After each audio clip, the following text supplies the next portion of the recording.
Here's how to enable easy mode and also how to turn it off. This is the Galaxy A55 smartphone. Let's do it. To enable easy mode, you can use the quick panel access. Tap on the settings icon here, and you'll want to go to where it says display, right there. As you enter into the display settings of your Galaxy A55, you will go down and keep going down until you see easy mode. Once here now, you can go ahead and turn that on. Now keep in mind, when you turn it on, it's going to give you bigger icons and a rather simple view of everything on your phone.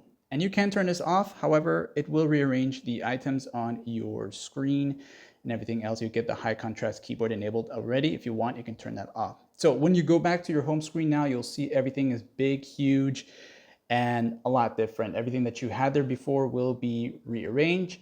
But don't panic, because you can go back and turn it off and get back everything to how it was, okay?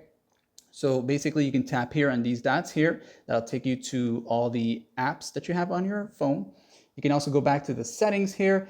And when you are back into the settings section here, you can simply go back to display, then go back to the easy mode and turn it off, all right? So when I turn it off here, you'll see that it's going to rearrange everything back for me, and whatever you had early on your home screen will be back to what it was, like and such.